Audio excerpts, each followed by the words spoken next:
So మొత్తం మీద ఈ టెర్రరిస్ట్ యాక్టివిటీస్ ఇటు గతంలో మనం చూస్తే బీహార్కి సంబంధించి పాట్నాలో బాంబ్ బ్లాస్ట్లు కావచ్చు, పఠాన్కోట్లో చేసిన టెర్రరిస్ట్ యాక్టివిటీస్ కావచ్చు, వాటి తర్వాత ఇంతటి విధ్వంసాన్ని మళ్ళీ ఇప్పుడే ప్లాన్ చేశారు. సో ఇటు బంగ్లాదేశ్ హస్తం కూడా దీంట్లో ఉందా, టర్కీ కూడా దీంట్లో ఇన్వాల్వ్ అయి ఉందా అన్న ఉద్దేశంలో ప్రస్తుతానికైతే ఇన్వెస్టిగేట్ చేస్తున్నారు. ప్రపంచ దేశాలన్నీ కూడా చూస్తున్నాయి.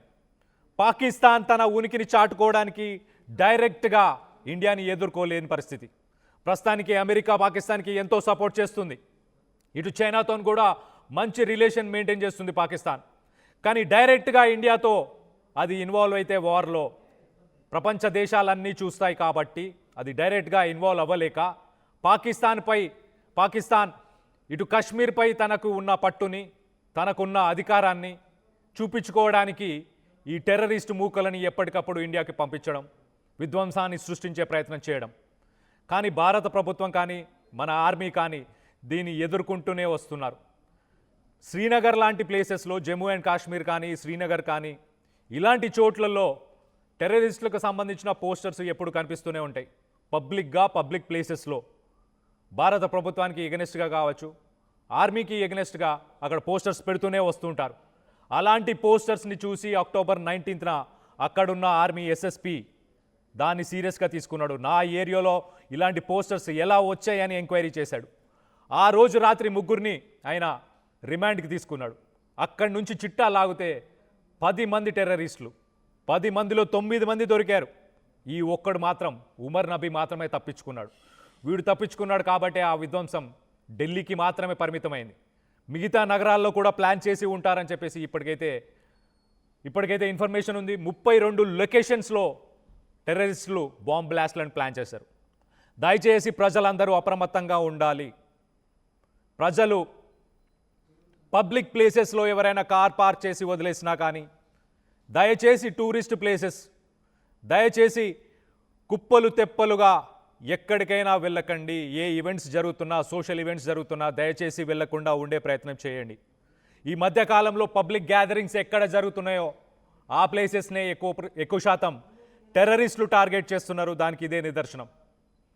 ఎక్కువ జనాభా ఎక్కడ ఉంటున్నారో అలాంటి ప్లేసెస్లోనే విధ్వంసం ఎక్కువ సృష్టించవచ్చు, ఎక్కువ మందిని చంపేయచ్చు, భారతదేశాన్ని ఏడిపించవచ్చు అన్న ఉద్దేశంతో టెర్రరిస్టులు ఇలాంటి పనులు చేస్తున్నారు. కానీ ఇంటి దొంగని ఈశ్వరుడు కూడా పట్టుకోలేరు. దానికి ఇదే నిదర్శనం అని చెప్పుకోవచ్చు, ఎక్కువ ఎగ్జాంపుల్ అని చెప్పుకోవచ్చు. వీళ్ళు మన భూభాగంలో పుట్టి పెరిగి ఇక్కడే ఉంటూ మనతో పాటే కలిసి ఉండాల్సింది పోయి మనని చంపే ప్రయత్నం చేస్తున్నారు. పాకిస్తాన్ రెచ్చగొట్టినందుకు, పాకిస్తాన్ మోటివేట్ చేసినందుకు, పాకిస్తాన్ డైరెక్ట్గా సపోర్ట్ చేస్తుంది జైష్-ఈ మహమ్మద్. ఇటు ఇలాంటి టెర్రరిస్ట్ గ్రూప్స్ని పాకిస్తాన్ గవర్నమెంట్ ఆఫీషియల్గానే యాక్సెప్ట్ చేస్తుంది. వాళ్ళ మీటింగ్స్లో కానీ, వాళ్ళ ఆఫీషియల్ ప్రోగ్రామ్స్ అన్నిట్లో కూడా వీళ్ళని చీఫ్ గెస్ట్గా పిలుస్తుంటారు. చీఫ్ గెస్ట్గా పిలిచి వీళ్ళని కూర్చోబెట్టి మరి మాట్లాడిస్తుంటారు. అంత సపోర్ట్ చేస్తుంది అక్కడ గవర్నమెంట్. కొన్ని డాక్యుమెంటరీస్ ఉన్నాయి పాకిస్తాన్కి సంబంధించి, కొన్ని సినిమాలు ఉన్నాయి పాకిస్తాన్కి సంబంధించి, టెర్రరిస్ట్ యాక్టివిటీస్కి సంబంధించి. రీసెంట్ టైమ్స్లో జాన్ అబ్రహంకి సంబంధించిన ఒక సినిమా కూడా ఉంది, దాన్ని చూడొచ్చు మీరు. It's based on a real time story. ఆ స్టోరీలో చాలా క్లియర్గా ఉంది పాకిస్తాన్కి సంబంధించిన ఇంటెలిజెన్స్ గ్రూప్స్ అక్కడ టెర్రరిస్టులను ఎలా సపోర్ట్ చేస్తాయి, ఇండియాకు సంబంధించిన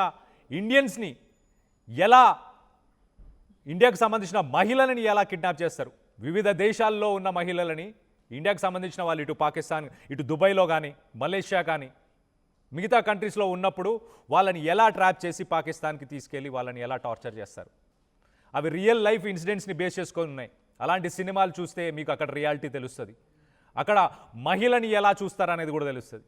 సో మొత్తం మీద ఈ టెర్రరిస్ట్ గ్రూప్స్, టెర్రరిస్ట్ యాక్టివిటీస్కి గతంలో ఎప్పుడు మహిళలు నేతృత్వం వహించలేదు. కానీ ఈ ఉమర్ నబీతో పాటు ఇంకో 9 మంది డాక్టర్స్ని లీడ్ చేసింది షాహీన్ అనే ఒక మహిళ.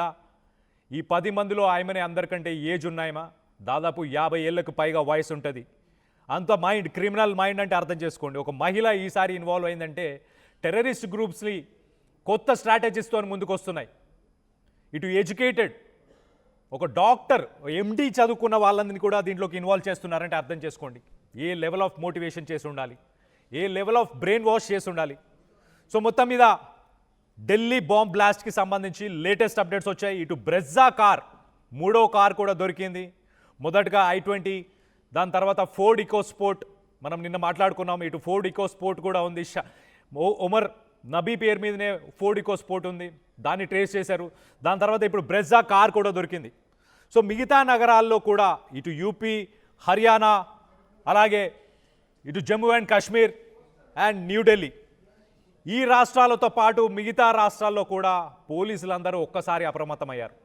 ఇటు పబ్లిక్ ట్రాన్స్పోర్ట్కి సంబంధించిన ప్లేసెస్, ఇటు రైల్వే స్టేషన్ కావచ్చు, ఇటు బస్ స్టేషన్ కావచ్చు, ఇటు ఎయిర్పోర్ట్స్కి కూడా మెయిల్స్ వస్తున్నాయి, మేము బాంబ్ బ్లాస్ట్ చేయబోతున్నాం ఎయిర్పోర్ట్స్ అని. ఇంటర్నేషనల్ ఎయిర్పోర్ట్స్కి కూడా థ్రెట్స్ వస్తున్నాయి.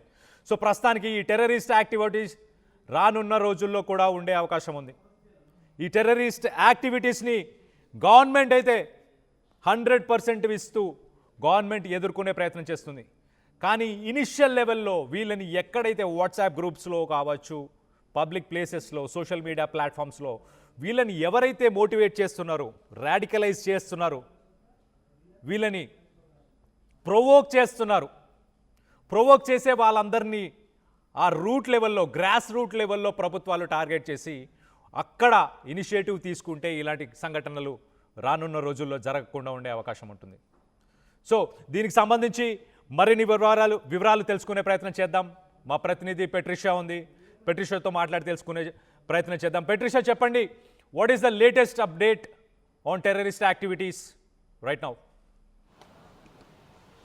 ప్రస్తుతం హైదరాబాద్ హై అలర్ట్లో ఉందని చెప్పొచ్చు. ఢిల్లీలో జరిగిన బ్లాస్ట్కి ఇప్పటికే హైదరాబాద్ అంతా కూడా హై అలర్ట్. చాలా సంచలనమైన విషయాలంతా కూడా ఢిల్లీ విషయంలో బయటికి వచ్చాయి. రెడ్ ఫోర్ట్ దగ్గరగా అనుమానాస్పదంగా ఉన్న ఉగ్రవాదులందరినీ కూడా, ఎవరైతే నవీన్ డాక్టర్స్ ఉన్నారో వాళ్ళందరినీ కూడా అదుపులోకి తీసుకున్నారు. ఈ డాక్టర్స్కి సంబంధించిన ఫ్యామిలీస్ రాజేంద్ర నగర్లో ఉండడం, వాళ్ళ తమ్ముడిని అదుపులోకి తీసుకోవడము, సయ్యద్ వాళ్ళ కుటుంబ సభ్యులందరినీ కూడా ఆరా తీస్తున్నారు. ఇప్పటికే ఏటీఎస్ కూడా ఒకవైపు తనిఖీలు చేయడం, దాంట్లో అనేక లిక్విడ్ సబ్స్టెన్స్, దాదాపు 3 లీటర్స్ వరకు లిక్విడ్ సబ్స్టెన్సెస్ అంతా కూడా బయటపడడము. ఒకవైపు వీళ్ళని డాక్టర్స్ని కూడా సెమీ టెర్రరిస్ట్గా పిలుస్తూ ఉంటారు. ఒకవైపు కాపాడాల్సిన డాక్టర్సే ఇప్పుడు సెల్ఫ్ బాంబ్గా మారుతున్నారని తెలుస్తుంది. కాశ్మీర్లో కూడా పోలీసుల వేట కొనసాగుతుంది. ఇప్పటికే 800 దాదాపు ప్లేసెస్ అంతా కూడా తనిఖీలు చేస్తున్నారు. అనుమానాస్పదంగా ఎవరున్నా కూడా 100కి డైల్ చేయాలంటూ కూడా సజ్జనార్ చెప్తున్న పరిస్థితి. పుల్లమాన్ ఒకవైపు కొన్ని ఏరియాస్లో కూడా అనేక మంది అదుపులోకి తీసుకున్నారు. ప్రభుత్వ ఉద్యోగులని కూడా అదుపులోకి తీసుకొని వాళ్ళ కదలికల్ని కూడా ఇన్స్పెక్ట్ చేస్తున్నారు. కానీ ప్రస్తుతం హైదరాబాద్లో మాత్రం టెన్షన్ వాతావరణం కనిపిస్తుంది. చాదర్ఘాట్, నాంపల్లి, పలు సెన్సిటివ్ ఏరియాస్, ఏదైతే పాత బస్తీ ఏరియాస్ అంతా కూడా తనిఖీలు చేస్తున్నారు. బాంబ్ స్క్వాడ్తో పాటు డాగ్ స్క్వాడ్ కూడా తనిఖీలు చేస్తుంది. అనుమానాస్పదంగా ఎవరు కనిపించినా, లేకపోతే ఎవరైనా సరే ఈ మధ్యకాలంలో సస్పీషియస్గా బిహేవ్ చేసినా, లేకపోతే ఏదన్నా సడన్ మనీ ఒక ఆన్లైన్ క్లాసెస్, లేకపోతే ఒక రిలీజన్ స్పీచెస్ కానీ, లేకపోతే ఇటువంటిది ఏదన్నా టెర్రర్కి సంబంధించిన దేంట్లో జాయిన్ అయినా ఖచ్చితంగా చెప్పాలి.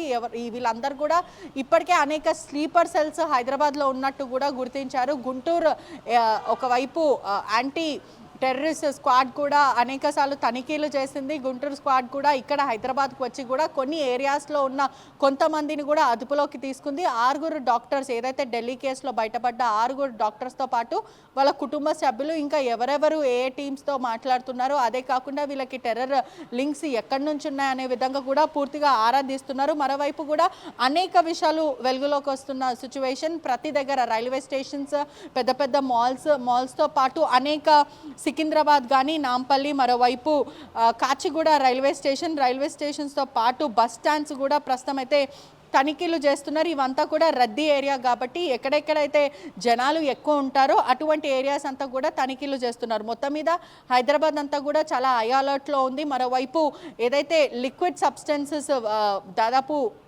300 లిక్విడ్ సబ్స్టెన్సెస్ మిస్ అయ్యాయో అవంతా పైన కూడా అవి ఎక్కడికి వెళ్ళాయో హైదరాబాద్లో రేపు ఎలక్షన్స్ ఉంది కాబట్టి మరోవైపు election results bypoll elections results కాబట్టి ఎటువంటి అవాంఛనీయ ఘటనలు జరగకుండా హైదరాబాద్ అంతా కూడా బందోబస్తు పెంచడం, మరోవైపు ప్రతి చోట్ల సెన్సిటివ్ ఏరియాస్ అంతా ఎక్కువ రద్దీగా ఉన్న ప్రాంతంలో అంతా కూడా తనిఖీలు చేస్తున్నారు. ఈ క్రమంలోనే ఎక్కడైనా ఏదన్నా ప్లాన్ చేస్తారా, ఇంకా ఉగ్రకుట్రకు ఏదన్నా ప్రయత్నిస్తున్నారా? ఎందుకంటే హైదరాబాద్లో కూడా భారీ ఎత్తున బాంబ్ బ్లాస్ట్ చేయడానికి కూడా ఈ ఉగ్రవాదులు ప్రయత్నించారంటూ కూడా ప్రస్తుతం సమాచారం వస్తుంది. ఈ క్రమంలోనే ఎలక్షన్స్ కాబట్టి కర్ణాటక ఒకవైపు ఇక్కడ ఎలక్షన్స్ బైపోల్ ఎలక్షన్స్ జరుగుతూ ఉన్నాయి కాబట్టి ఖచ్చితంగా ఏదన్నా ప్రయత్నిస్తున్నారా హైదరాబాద్లో భారీ ఎత్తున ఏదైనా బాంబ్ బ్లాస్ట్కి కానీ లేకపోతే ఇంకేదన్నా ప్రయత్నిస్తున్నా అనే విధంగా కూడా ప్రస్తుతం అయితే తనిఖీలు కొనసాగుతున్నాయి.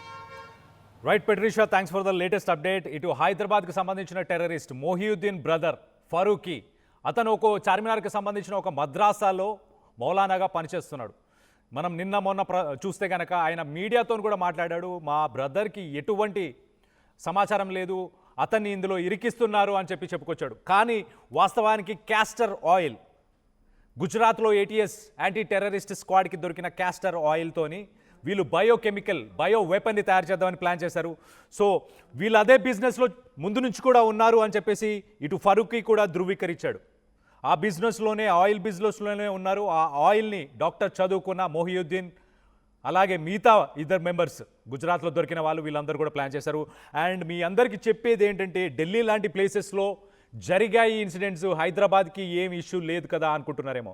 గత 1-2 months కనుక మనం వెనకకి తిరిగి చూస్తే యాంటీ టెర్రరిస్ట్ స్క్వాడ్, ఇటు ఆంధ్రాకు సంబంధించిన యాంటీ టెర్రరిస్ట్ స్క్వాడ్ కావచ్చు, తెలంగాణకు సంబంధించిన యాంటీ టెర్రరిస్ట్ స్క్వాడ్ కావచ్చు, ఇక్కడ కర్నూలులో, కడప, గుంటూరు, అలాగే శ్రీకాకుళం, విజయనగరం అలాంటి ప్లేసెస్లో కూడా ఉగ్రవాద సంస్థలతో కనెక్షన్స్ ఉన్న వాళ్ళందరూ కూడా రిమాండ్లోకి తీసుకున్నారు, అరెస్ట్ చేశారు. సో యాక్టివిటీస్ 2 సంవత్సరాల నుంచి జరుగుతున్నాయి కాబట్టి ఎలాంటి ప్లానింగ్స్ చేశారు, ఎక్కడ ప్లాన్ చేశారు అనేది మనకు తెలియదు. సో ప్రజలందరూ అప్రమత్తంగా ఉండాలి. దయచేసి don't take this thing lightly on your heart please. మీ పరిసర ప్రాంతాల్లో ఎటువంటి సస్పిషియస్ యాక్టివిటీస్ ఉన్నా, ఇంకేది ఉన్నా కూడా దయచేసి పోలీసులని వెంటనే సంప్రదించండి. అలాగే టెర్రరిస్ట్ యాక్టివిటీస్ ఎక్కడైనా ఉండొచ్చు. సో మొహియుద్దీన్ మనం ఆ ఇమేజెస్లో చూడొచ్చు. రైట్ సైడ్ విజువల్లో మాట్లాడుతున్నది ఫరూకీ. హైదరాబాద్ రాజేంద్ర నగర్లో ఎవరైతే టెర్రరిస్ట్ని పట్టుకున్నారన్నానో అతని పేరు అహ్మద్ మొహియుద్దీన్ వాళ్ళ బ్రదరే. ఇప్పుడు ఆర్టీవీతో ఎక్స్క్లూజివ్గా నిన్న మాట్లాడాడు. ఆర్టీవీతో మాట్లాడిన ఫరూకీ ఏం చెప్తున్నాడో ఒకసారి ఆయన మాటల్లోనే వినే ప్రయత్నం చేద్దాం. सही में भाई की ही बात थी वो। मेरे को सैटरडे के दिन एटीएस से 10:45 पे ऐसा कॉल आया, आपके बड़े भाई का नाम क्या है बोल के। मैं बोला डॉक्टर सैयद अहमद मोहिउद्दीन बोले, तो वो बोले बराबर आपके भाई हमारे रिमांड में हैं, आप बात करना चाहेंगे क्या बोले। तो मैं बोला हाँ, आजकल फ्रॉड कॉल्स बहुत आ रहे हैं ऐसे डिजिटल फ्रॉड के। तो मैं बोला बिल्कुल बात करूँगा। उन्होंने बात कराए तो ये सही में भाई की ही बात थी, वो भाई थे वहाँ पर। भाई से बात हुई, भाई बोले कि मेरे को यहाँ पर बिज़नेस डील बोल के बुलाया गया, बुला के इस इलीगल काम में फंसा दिया गया।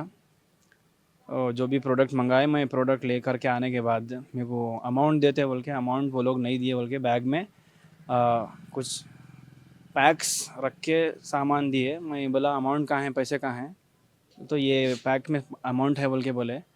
अच्छा ठीक है बोल के मैं लेके निकला। लेकिन कुछ दूर जाने के बाद पुलिस की टीम आई, मेरे को रोकी और चेकिंग करना है बोल के बोली। चेकिंग करने में बैग में पैक्स फाड़ के देखे तो उसमें अमाउंट नहीं था। अमाउंट के जगह पे ये इलीगल सामान वगैरह, पिस्तौल वगैरह रखे हुए थे। అసలైన తొలి వెలుగు. ఫాలో వాట్సాప్ @తొలి వెలుగు official.